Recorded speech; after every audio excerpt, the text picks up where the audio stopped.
সিমলা সন্ধেবেলায় মানে কিভাবে যে বলবো যেন পুরো শহরটাই আলোয় মোড়া একটা জাদুর বক্স। আমি আর আমার বর বেরিয়ে পড়েছিলাম ঘুরতে সিমলার মল রোডে। চারিদিকে রঙিন আলো, দোকানের সাইনবোর্ডগুলো এমন সুন্দর করে ঝিকিমিকি করছিল যেন চোখ সরানোই মুশকিল। সব কিছু এত নিট অ্যান্ড ক্লিন, এত গোছানো, এক কথায় মনে হচ্ছিল যেন একটা কোনো ছবির সেটে আমরা হাঁটছিলাম।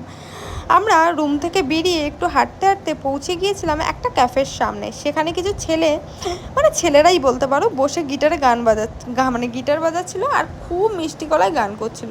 ঠিক তখনই আমার বর বলে উঠলো হঠাৎ, চলো একটু নাচি। আমি তো প্রথমে অবাক হয়ে ওর দিকে কিছুক্ষণ তাকিয়েই ছিলাম, কিন্তু পরের মুহূর্তেই আমরা দুজন রাস্তার মাঝখানে নাচতে শুরু করি।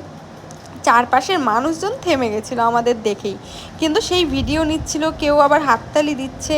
আর সেই ছেলেগুলো গিটার হাতে আমাদের জন্য গান ডেডিকেট করছে, মানে আমাদেরকে। আর এই মুহূর্তটা যেন সময় পুরো থমকে গেল। সত্যি কি যে বলবো, শুধু আলো, গান আর আমাদের হাসি, মনে হচ্ছিল এটাই জীবন সবচেয়ে সুন্দর সন্ধে আমাদের। যদি আমরা এক জায়গায় থেমে থাকতে পারতাম কি সুন্দর হতো, তাই না? ধীরে ধীরে রাত নেমে এলো, ঠান্ডা হাওয়া বইছিল। আমরা হাঁটতে হাঁটতে ফিরে এলাম আমাদের রুমে, কিন্তু মনে হচ্ছিল মল রোডের সেই আলো, সেই গান, সেই মুহূর্তগুলো আমাদের সঙ্গে চিরদিনই থেকে যাবে। সিমলা, তুমি আমাদের জীবনে একটা স্মৃতি হয়েই রইলে, একটা ছোট্ট রোম্যান্টিক গল্পের নাম হয়ে।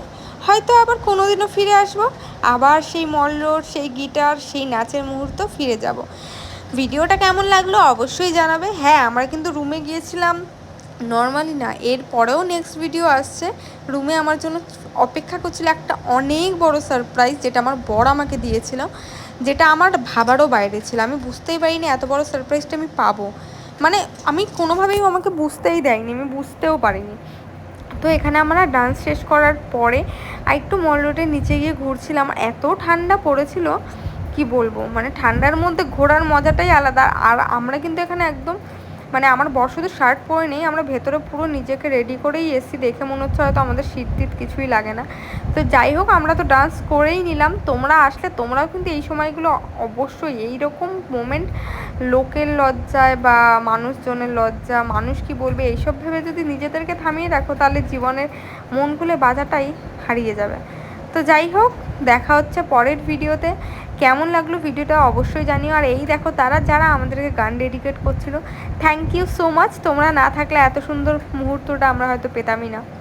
তো দেখো, তারপরে আমরা মল রোডে ঘুরছিলাম, বেরালাম মল রোডের নিচে। এই যে চার্চটা আছে ওপরে, অনেক ফেমাস একটা চার্চ, ঠিক আছে? তো এই চার্চটার নিচে রাস্তায় হাঁটছিলাম। এটা অনেকটা ঢালু, জানি না ক্যামেরায়